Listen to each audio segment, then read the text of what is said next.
Welcome back. This channel exists because of your support. Subscribe, hit like, and share your thoughts in the comments. Now let's get into the story. I found out my wife was cheating on a Friday night at 11:47 p.m. standing in the hallway of our Society Hill condo, still wearing my work jacket, laptop bag over my shoulder. The emergency server maintenance at the hospital had finished early. She didn't know I was there. Dorothy sat at our kitchen island, MacBook open, a glass of red wine catching the light from the pendant lamps overhead. She was laughing, not the polite laugh she used at work events. This was genuine, real, the kind that comes from somewhere deep. I stayed in the hallway shadows and watched. Silk pajamas I'd never seen before, dark blue with white piping. Her wedding ring sat on the counter, not on her finger. The manicure was fresh, burgundy polish. Her hair professionally styled for a Friday evening she'd supposedly spent working from home. The wine bottle was expensive Cabernet I didn't recognize. We usually bought $15 bottles from Trader Joe's. This had a gold embossed label. She typed something, laughed again.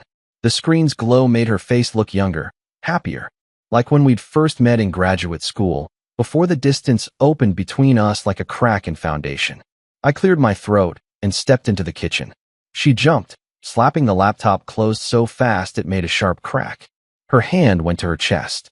Jesus, Craig, you scared me. Sorry, I said, setting my laptop bag on the chair near the door. Didn't mean to sneak up on you. She exhaled slowly, one hand still on her closed laptop, like she was protecting it. I thought you'd be late. You said 6 hours. Finished early. Network came back faster than expected. Right. She picked up her wine glass, took a small sip. Her eyes didn't quite meet mine. Well, good. I walked to the fridge, got a bottle of water. The kitchen felt different. Same marble countertops, same stainless appliances, same framed print of the Philadelphia skyline on the wall. But the air had changed. Something I couldn't name. That's new wine, I said, nodding at the bottle. Oh, yeah. Garrett brought it to the office today. Said it was too good to waste on his ex. She said it casually, like she was mentioning the weather. But the name landed in my chest like a stone dropping into still water. Garrett. Not someone from work or a colleague. Garrett. Familiar. Comfortable. Garrett, I repeated. Garrett Phillips. He's the VP of Business Development. I've mentioned him before. She had. 3 times in the past 2 weeks. Twice last month. I'd started noticing because she smiled when she said his name. How was your day? I asked. Fine. Busy. Working on the campaign analytics for Monday's presentation. She glanced at her laptop again. Protective. You? Long servers crashed around 3. Spent the evening bringing them back online. She wasn't really listening. Her phone, face down on the counter, buzzed. The screen lit up the edges. She grabbed it immediately, too fast. Checked it. Typed something. Set it back down. I stood there holding my water bottle, watching my wife of 15 years act like a stranger in our kitchen. I'm heading to bed, I said finally. Long day. Okay. She didn't look up from her phone. I'll be up in a bit. Just finishing some work. I went to the bedroom, but I didn't sleep. I lay on top of the covers fully clothed, staring at the ceiling, listening to the muffled sound of Dorothy's voice through the walls. She was on the phone, talking to someone. Her tone was soft, intimate. Not the voice she used for work calls. Not the voice she used with me anymore. I pulled out my phone and opened our bank account. Joint checking we'd had since marriage. Recent transactions showed charges I didn't recognize. The Ritz-Carlton, Center City. Last Tuesday night, $283. Dorothy had told me she was working late that night. More charges. Tallulah's Garden, $78. Park, $94. Restaurants we'd talked about trying but never had. The shared calendar showed lots of blocks marked busy on her schedule. Tuesday and Thursday evenings. Saturday afternoons. Times when she said she was at yoga or meeting friends. The pattern was there. Clear once I looked for it. How long had I been not looking? Around 1 in the morning, I heard her come to bed. She slipped under the covers on her side, careful not to touch me. We used to sleep tangled together. Now we had a DMZ down the middle. I kept my breathing steady, pretending to sleep. Her phone lit up. She checked it, smiled, set it down, rolled away. I stared at the ceiling until sunrise, mind running through scenarios like a program loop. Testing possibilities. Building a case. Saturday morning, I got up at 7. Made coffee in the French press. The good beans from the place in Rittenhouse Square. Dorothy emerged from the bedroom at 9:15, wearing new Lululemon gear I'd never seen. Black leggings, matching sports bra under a mesh tank top. Her yoga mat was already in the car, she said. The class started at 10. I waited until she was pouring herself coffee before I spoke. Who's Garrett?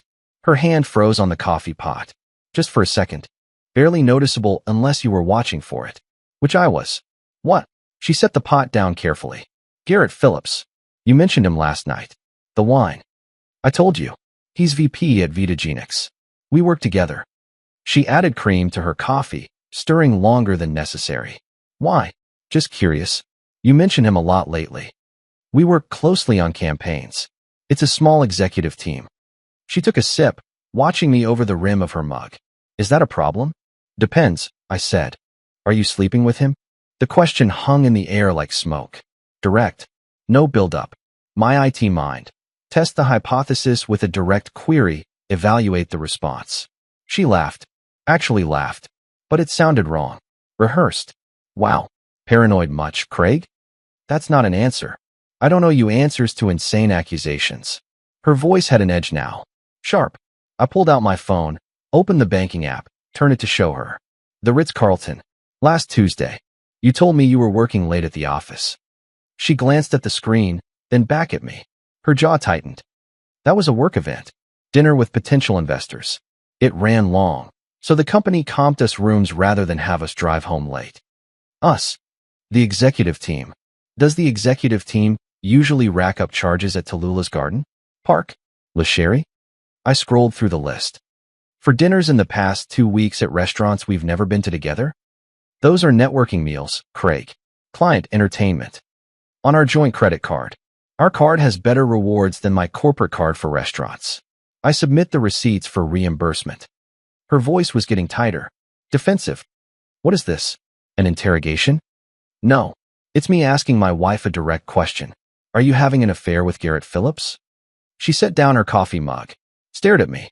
For a long moment, I thought she might keep lying. Might build another layer of story. But something in her face shifted. The mask cracked. You want the truth? She said quietly. Fine. I've outgrown this. She gestured between us. Outgrown you. Your extra baggage, Craig. Dead weight I've been dragging for years. The words hit like a physical blow. Extra baggage. I repeated them in my head, testing how they felt. They felt true. At least, true to how she saw things. Extra baggage, I said. Yes. You're stuck. Same job, same routine, same boring life.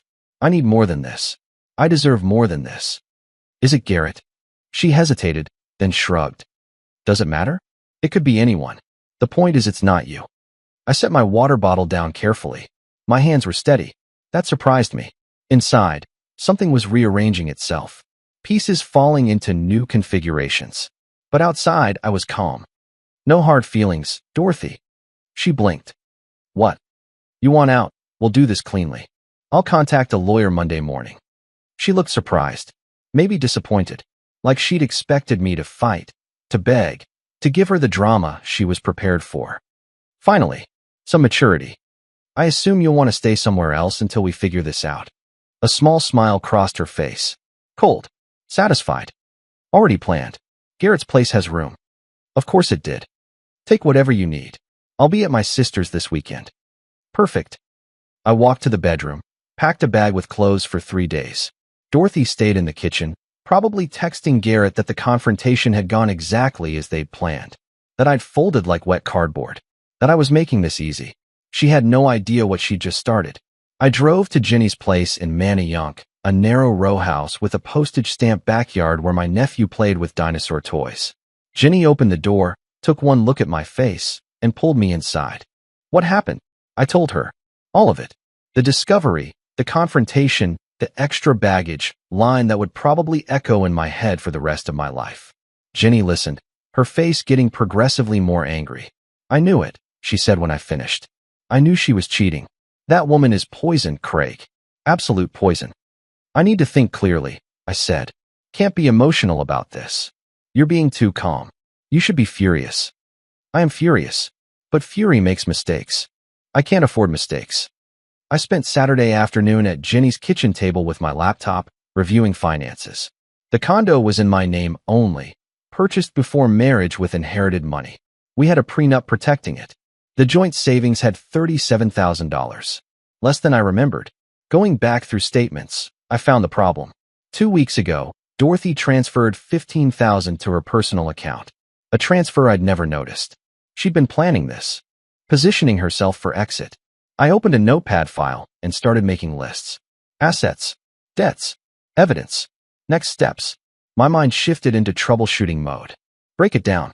Identify components. Find a solution. At 3:30, I called Frank Zhou. He was a private investigator I knew from hospital security consulting work. Former Philadelphia PD detective, now ran his own firm. I'd helped him set up encrypted communications for sensitive cases. He owed me a favor. We met at a coffee shop in Fishtown. Frank was in his 50s, gray hair cropped military short, wearing a polo shirt and jeans. He had a face that had seen everything and wasn't impressed by much. "How long you been suspicious?" he asked after I explained the situation. "Months, but I had to be sure. And now I need documentation. Legal-grade proof." I gave him everything I had. Dorothy's schedule, Garrett Phillips's information, the restaurants they frequented, known meeting times based on her calendar blocks. Frank made notes on a small pad. "This'll cost. Surveillance isn't cheap. 3,500 retainer. Could run to 10 grand depending on how long it takes." "How long do you need?" "Give me a week. If they're active, I'll get what you need." He looked up. "You sure you want this? Once you see it, you can't unsee it." "I'm sure." "All right.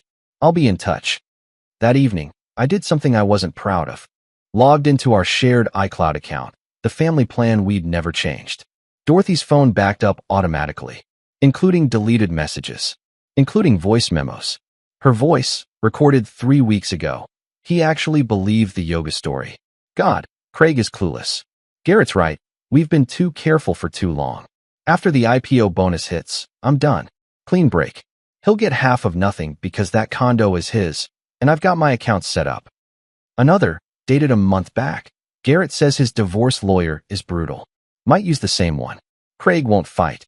He never fights. God, I married such a doormat. I listened to all 7 recordings. Each one a knife between my ribs. Not because of betrayal anymore. I'd accepted that. But because of how long she'd been planning this. How thoroughly she'd underestimated me. I saved everything to an encrypted drive. Backed up in 3 locations. Then started planning my countermoves. Sunday morning at 10, I sat across from Louise Garrett in her Center City office. Louise had handled my parents' estate planning years back. She was mid-50s, gray hair and a neat bun, navy suit. Her office had floor-to-ceiling windows overlooking Market Street. I spread everything on her conference table. Bank statements, credit card records, text screenshots, voice memos on a flash drive. 6 months of evidence. Louise reviewed it in silence for 20 minutes. "This is comprehensive. You work in forensics?" "Network security. Same skill set, different application." "She called you extra baggage?" Direct quote. She made a note. "Pennsylvania considers fault in equitable distribution. This helps significantly." She explained the law. Pennsylvania was an equitable distribution state, not community property. Marital property got divided fairly, not necessarily equally. The condo, purchased before marriage with my inheritance, was separate property. Mine alone. The prenup reinforced that. Dorothy's retirement accounts from during the marriage were marital property. So were mine. Joint savings, joint debts, everything accumulated during the marriage got split. But adultery mattered. It affected alimony. It affected how judges viewed credibility. It affected everything. "What are your goals?" Louise asked. "Keep my home. Fair division of everything else. No alimony to her. Make sure she can't claim she contributed to the condo's value." The prenup handles that last part. As for alimony, with her income higher than yours for the past 3 years and documented adultery, she has no claim. Louise tapped her pen on the table. "I can draft a petition tomorrow. File Tuesday. But first, we protect your assets." "How?" "Joint accounts. Withdraw exactly half. Today, before she knows you're making moves." "Isn't that illegal?" "It's your money. Half is yours. Waiting lets her drain it first. I've seen it happen. I went to the bank that afternoon. Withdrew $18,500 from the joint savings. Exactly half of what remained after Dorothy's $15,000 transfer. Opened a new account at a different bank. Transferred my direct deposit. Changed passwords on every personal account. Gathered all important documents. Birth certificate, passport, tax returns, investment statements. At 4 o'clock, Frank called. Got them.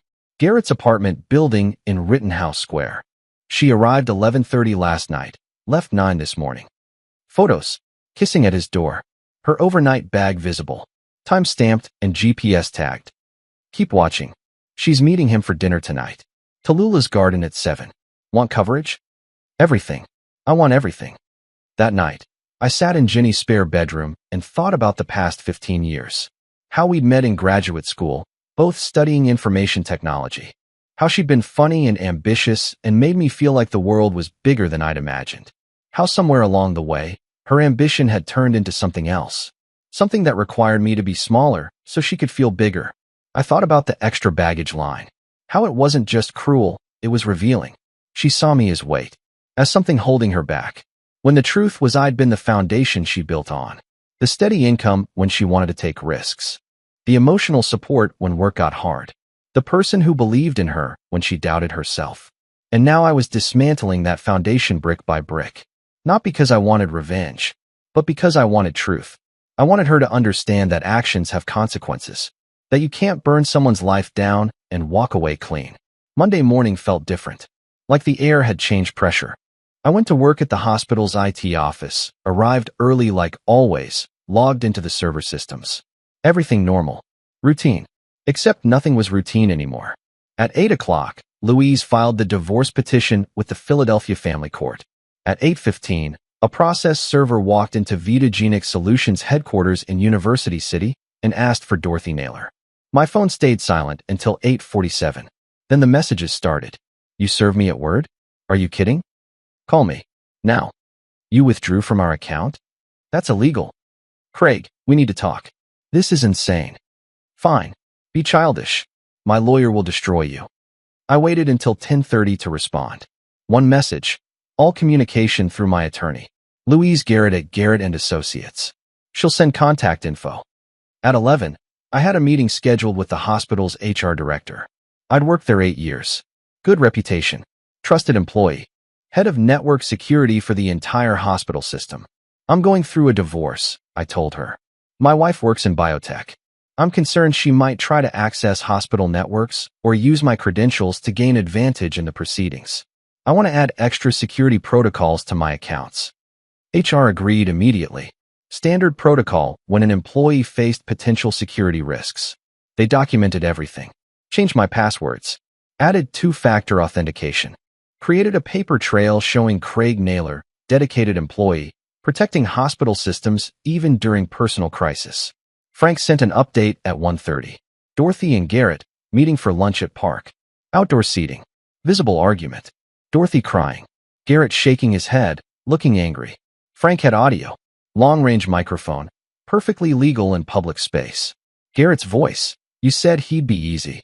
You said he was passive. Dorothy, he is. I don't understand this. Garrett. Well, he just served you at work. People are asking questions. Dorothy. What do you want me to do? Garrett, keep my name out of it. We need to be careful. Dorothy, careful? We've been careful for months. Garrett, yeah, and now there's a divorce petition. My ex-wife will use this against me in custody hearings. I listened to the audio 3 times. Garrett wasn't standing by her. He was calculating, protecting himself, already distancing. That evening, Dorothy showed up at the condo. Our condo. Legally still her residence, even though I hadn't been there since Saturday. She texted me. I'm at the apartment. We need to talk face to face. I waited 30 minutes. Let her stew. Then, I'm not there. Everything goes through lawyers now. Craig, please. This is stupid. We can work this out. You call me extra baggage. You chose Garrett. This is you getting what you wanted. I was angry. I didn't mean it like that. Yes, you did. The voice memos proved it. Long pause. I could imagine her face. The realization clicking into place. What voice memos? The ones where you call me clueless and a doormat. Where you talk about your exit strategy after the IPO bonus. Your cloud backup is surprisingly thorough. Another pause. You hacked my phone. I accessed our shared family iCloud account. You never removed me. Everything backed up automatically. That's invasion of privacy. It's evidence of premeditated deception. My lawyer loves it. She tried a different approach. Softer. Manipulative. If you have those, you know I was just venting. Everyone vents. It doesn't mean anything. It means you've been planning this for months. Taking money. Setting up accounts. Shopping for divorce lawyers. I'm just faster. We can still end this amicably. We are. Through lawyers. Amicably. Tuesday brought more evidence. Frank's comprehensive surveillance report landed in my email at 9 a.m. 6 documented overnight stays at Garrett's apartment. For dinner dates at upscale restaurants. A weekend trip to Longwood Gardens with hotel stay, same room. Dozens of photos. Time-stamped. GPS tagged. Irrefutable. I spent the morning going through our joint credit card statements with forensic attention. Found things I'd missed before. $8,300 at a jewelry store in Rittenhouse Square. I'd never received jewelry. $2,100 at a men's clothing store. Not my size. $950 at an electronics store for an iPad I'd never seen. She'd used our money, joint money, to buy gifts for her affair partner. I documented everything. Built a spreadsheet. Every charge, every date, every location. Marital funds used for extramarital affair. Louise called it dissipation of marital assets. Said it strengthened our case significantly. At 2 o'clock, my phone rang. Unknown number. Craig Naylor. Who's calling? Brad Thompson, HR Director at Vitagenix Solutions. I need to speak with you about a sensitive matter. Regarding? Your divorce petition mentions our VP of Business Development, Garrett Phillips. We have strict policies about workplace relationships, especially in leadership positions. Would you be willing to provide documentation? I kept my voice neutral. That should go through my attorney. Of course. But off the record, is this relationship documented? Thoroughly? Extensively. I see. Thank you. We'll be in touch through proper channels. I called Louise immediately. Vitagenix just contacted me. They're investigating. Don't speak to them directly. I'll handle it. She sounded pleased. This is good.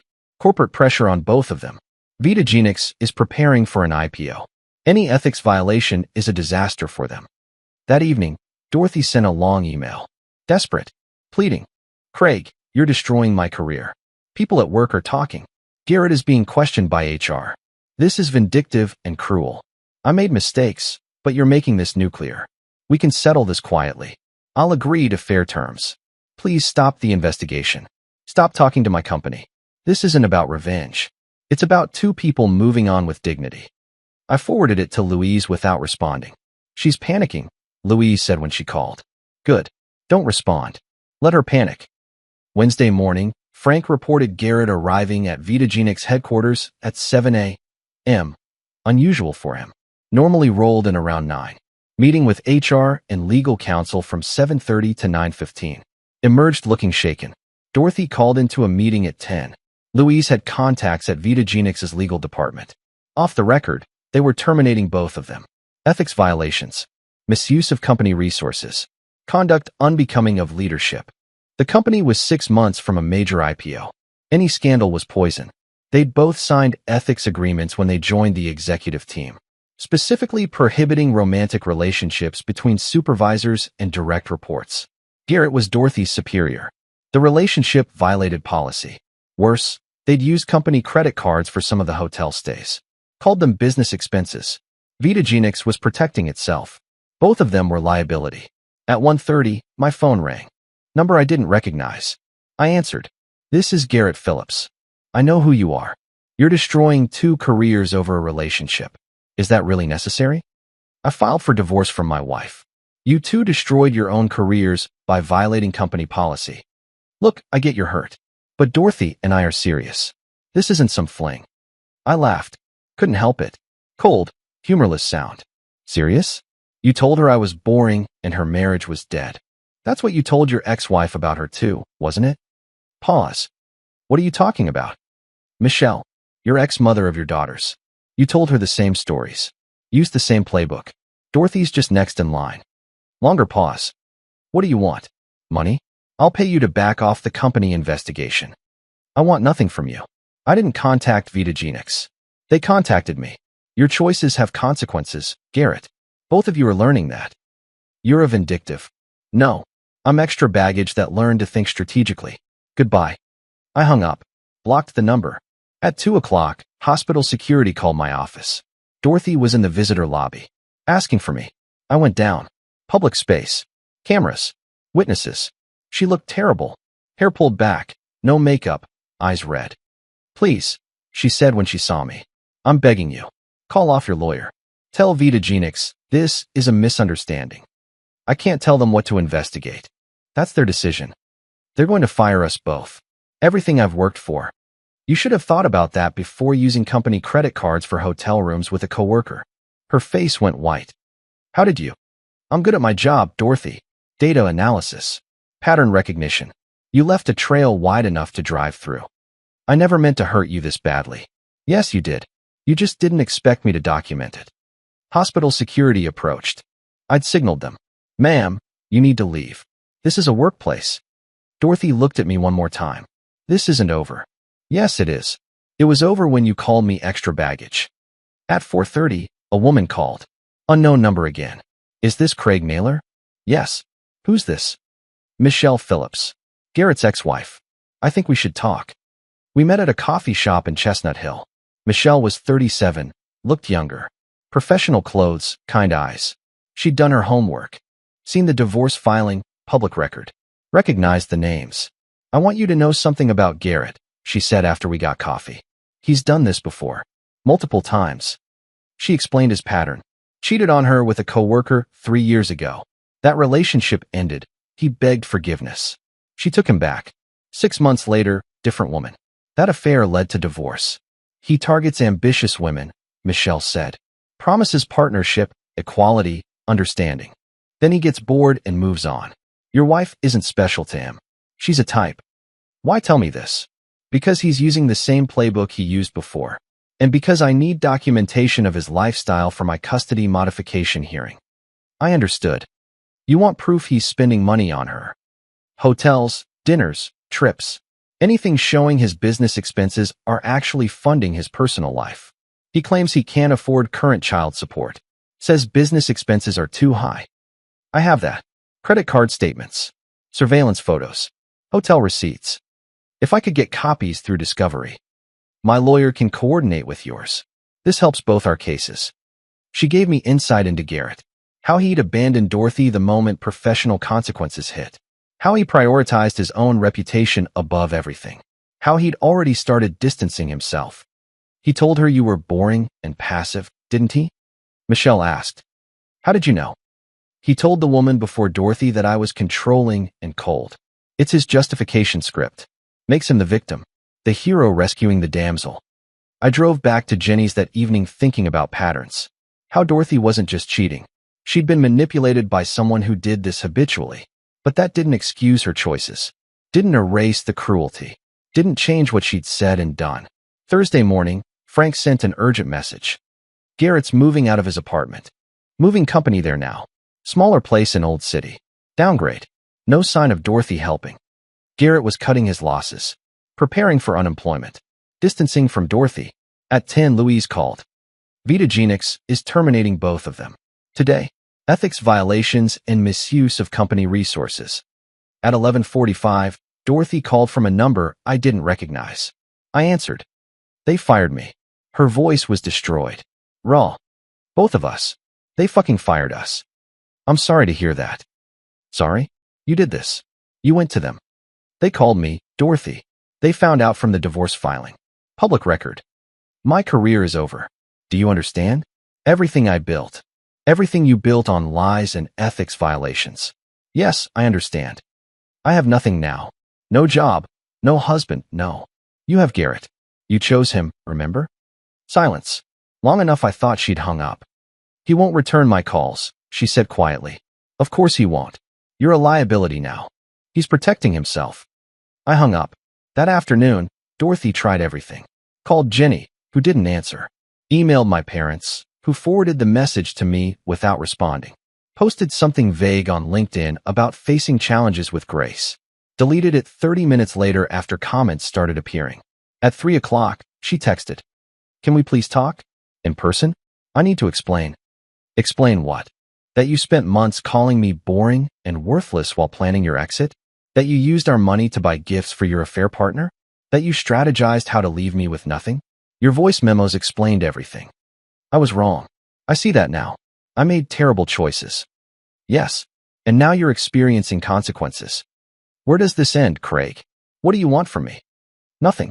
I want nothing from you except a divorce and fair division of assets. I'll agree to whatever terms. Please, just make this stop. Tell your lawyer to review my attorney's proposal. If it's reasonable, sign it. Louise presented the settlement offer that evening. I'd keep the condo, separate property protected by prenup. We'd split remaining joint savings 50-50, already done. Each keeps own retirement accounts. No alimony. My adultery claim and our comparable incomes eliminated that. I'd waive my claim to her stock options, vested and unvested. She'd be responsible for credit card debt from affair expenses. Each keeps own vehicle. Divorce finalized within 90 days. Dorothy's attorney called Louise. She'll sign. She wants this over. Friday morning at 10, I sat in Louise's conference room. She'd briefed me already. Dorothy was broken, barely holding together. But she wanted to see me. Asked specifically, why? I'd asked. Closure, probably. Or one last manipulation attempt. I'll see her. Briefly. Dorothy arrived with her attorney. She looked like someone else. No makeup. Hair unstyled. Jeans and sweatshirt instead of her usual designer outfits. Weight loss visible in her face. Eyes hollowed out from crying. We sat across from each other. Lawyers present, but quiet. The silence stretched. "I'm sorry," she said finally. "I know that doesn't mean anything now, but I am." "Okay. That's it. Just okay? What do you want me to say?" "I don't know. Something. Anything. You call me extra baggage. You spent months planning to leave me. You used our money to fund an affair. You mocked me in recordings. What's left to say?" Tears started down her face. "I was horrible. I know. I got caught up in the excitement, the attention. Garrett made me feel." "I don't care what Garrett made you feel," I interrupted. "He's not here. He abandoned you the moment things got difficult. Just like Michelle said he would." She looked surprised. "You talked to Michelle?" "She reached out. Wanted me to know what kind of man I was dealing with. Turns out you were just another stop in his pattern." The realization hit her. Visible.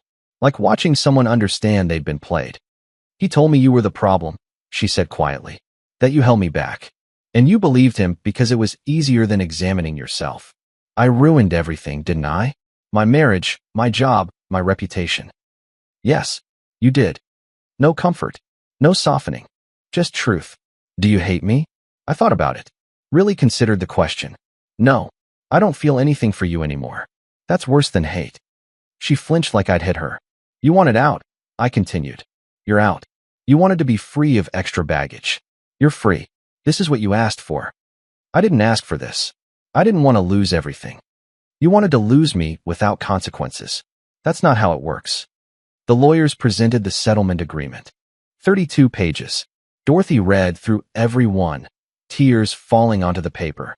Her hand shook when she signed. My hand was steady. "You'll need to collect your things from the condo," I said. "Coordinate with my lawyer for access." "Where will I go?" "That's not my problem anymore." Her attorney touched her arm gently. "We should go." Dorothy stood, looked at me one last time. "For what it's worth, I did love you once." "I know. And I loved you." Past tense. She left. I stayed seated, staring at the signature pages. 15 years reduced to 32 pages and 2 signatures. "You okay?" Louise asked. "Yeah, I'm done." Friday afternoon, I went back to the condo. First time in a week. It felt different. Emptier. Quieter. Like a stage set after the actors left. I walked through each room. Saw what Dorothy had left behind. Wedding photos on the counter, not destroyed, just abandoned. Books she didn't care about. Kitchen items. Decorations. Evidence of a life that had already ended before I'd caught up. I took down the wedding photos. Put them in a box in the spare bedroom closet. Not ready to destroy them. Not ready to look at them either. Opened all the windows. Fresh air. Late afternoon sun streaming in. Ordered pizza from the place on South Street. Pepperoni and mushroom. The kind Dorothy always said was too greasy. Sat on the balcony overlooking the street, eating straight from the box. My phone buzzed. Jenny, how'd it go? It's done. She signed. How are you really? Tired. Relieved. Free. Come to dinner Sunday. Bring nothing but yourself. I'll be there. I sat on the balcony until the sun went down, watching Society Hill come to life for the evening. Couples walking dogs. Families heading to restaurants. Normal life continuing around me while mine reconfigured itself into something new. Over the next few days, I learned the aftermath. Garrett moved to a smaller apartment in Old City. Michelle's attorney presented evidence of his lavish spending. His child support increased, and he lost his bid for reduced payments. Dorothy moved in with a friend in Fishtown, started looking for new jobs. The biotech industry in Philadelphia was small. Word traveled fast about ethics violations. Vitagenix's IPO got delayed due to the internal investigation. At the hospital, my reputation actually improved. I'd handled a personal crisis with professionalism. Protected hospital systems even while going through trauma. My boss mentioned it during a review. Quiet competence under pressure. 2 days later, Sunday morning, I woke up in my condo. My condo. No tension in the air. No walking on eggshells. No pretending. Made coffee. Good beans from Rittenhouse Square. Sat on the balcony with my laptop, checking finances. Condo equity, $280,000. All mine. Retirement account growing. Savings rebuilding. No debt except the mortgage. My phone rang. Unknown number. I looked at it. Out-of-state area code. Probably Dorothy, calling from a friend's phone or a new number she'd gotten. I let it go to voicemail. Blocked it. Deleted the notification. Outside, the city was waking up. Church bells from Old St. Joseph's. Joggers passing by. Coffee shop across the street opening its doors. I thought about the past 8 days. From discovery to divorce settlement in 8 days. Strategic, not emotional. Documented, not dramatic. Dorothy lost her job, her relationship, her marriage, her reputation. I lost a wife who'd called me extra baggage. Who'd never valued what I brought. Who'd mistaken steadiness for weakness. But I kept my home. My job. My self-respect. My dignity. My clarity. Extra baggage. That's what she'd called me. Turns out I wasn't the baggage. I was the foundation. Solid, reliable, stronger than she'd ever realized. And now that foundation was mine again. Ready to build something new. Something real. Something that didn't require pretending or performing. Dorothy wanted freedom from boring stability. She got it. I wanted freedom from dishonest pretense. I got it too. No hard feelings. Just hard truths. And Monday morning, I'd start fresh. The wire had snapped that Friday night when I'd stood in the hallway watching her laugh at her laptop. But it didn't break me. It freed me. Released the tension I'd been carrying for years. I finished my coffee. Closed my laptop. Looked out at Philadelphia spreading before me. Somewhere out there, Dorothy was waking up in her friend's spare bedroom, facing unemployment and uncertainty and the ruins of choices she couldn't take back. I didn't hate her. Didn't wish her harm. Just felt a distant sadness for who we'd both been. But I didn't feel like extra baggage anymore. I felt light. And that was enough. Dear listeners, that's our ending. If it resonated, subscribe to support the channel. See you next time.